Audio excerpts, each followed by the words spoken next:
एपटे घरर gas शेष होगा लगी सेपटे ग्यास भी मिलूनी और ग्यास दर बढ़िबार लगी। आई सब भितर फैमिली लोकंकर खाइबार कंप्रोमाइज होगा उचित नुहे। नमस्कार, मु आपणकर न्यूट्रिशन कंसल्टेंट श्वेता। आज आम कथा हवा एलपीजी गैस क्राइसिस संबंध। आउ ए क्राइसिस समय आपण निजर ता सहित आपणकर फैमिली मेंबर मानकर खाद्यपेय एवं हेल्थ रो केमिति जत्न नेबे। इंडिया रे गैस क्राइसिस केवल फाइनेंशियल प्रॉब्लम ही कि नहीं, एहा आगो को न्यूट्रिशन क्राइसिस मध्ये होई पारे। एही वीडियो रे मु आगु को कहबाकू जाउची आपण ए क्राइसिस समय रे केमिति हेल्दी रहिबे ता सहित निज न्यूट्रिशन रो केमिति केयर नेबे एवं आपणकर गैस मध्ये सेव कर परिबे। मु जेमति कहली या पई आपणकर न्यूट्रिशन क्राइसिस मध्ये होई पारे। कोन पई ना गैस क्राइसिस समय रे लोक कोन करिवे ना कुकिंग को कम करिवे काहे कि ना गैस सरी जिवार भय रे सेते पई से माने fast food, packet food, ready to eat food ए सब खाद्य ऊपर बेसी निर्भर करिवे जोटा हेल्थ पई आपणकर डेंजरस होई पारे। आज मु आपन केते गोटी पॉइंट कहिबी जोटा आपन जदि मानिबे तेबे आपनकर गैस सेव हबा सहित आपनकर हेल्थ मध्य बेटर रहबो। आपण देखिथिबे जे सब खाद्य रांधिला बेले बेसी गैस खर्च हुए सेगुडा सब बेले शरीर पई ठीक न थाए।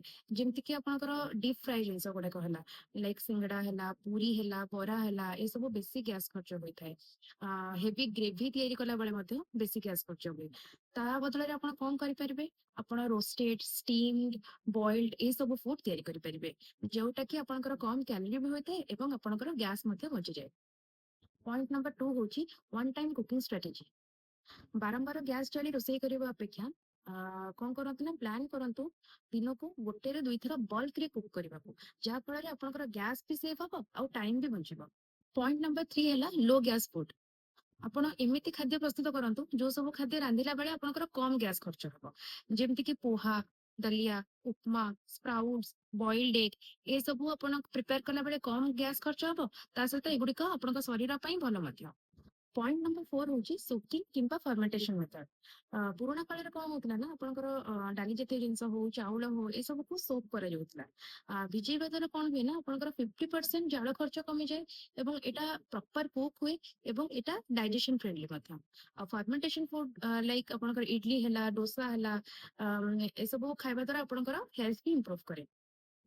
पॉइंट नंबर 5 होची यूज एफिशिएंट कुकिंग मेथड।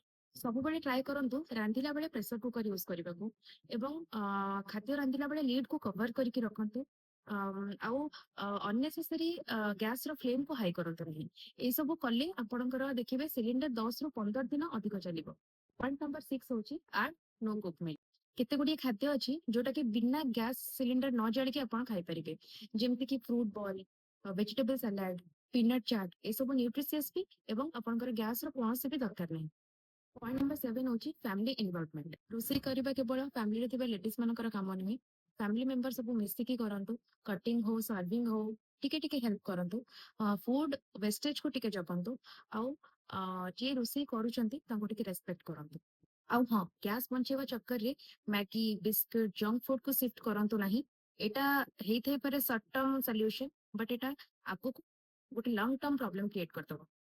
आपण ए भाबुथिबे ए सब फॉलो करिबा आपनको पई कष्टकर हेजिबो किंतु बिलीव करंतु ए सब छोटो छोटो चेंजेस ही आपनकर डेली लाइफ को बहुत भलो करदबो।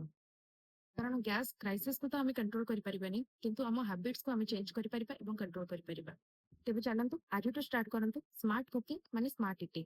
आ जदि ए वीडियोटी आपण मानको हेल्पफुल लागिला तेबे ए वीडियोटी को लाइक करंतु शेयर करंतु एवं मो चैनल को सब्सक्राइब करंतु। और कमेंट सेक्शन में मते निहाती जानंतु गैस बंचेबा चक्कर रे आपण कोन कोन रोसे करेडी। आ जदि न्यूट्रिशन रिलेटेड की हेल्थ रिलेटेड किछि भी वीडियो चाहतिले मते कमेंट सेक्शन में सजेशन दे परिबे। मु से रिलेटेड वीडियो आनिया को चेष्टा करिबे। रहिली नमस्कार समस्त सुस्थ रुहंतु।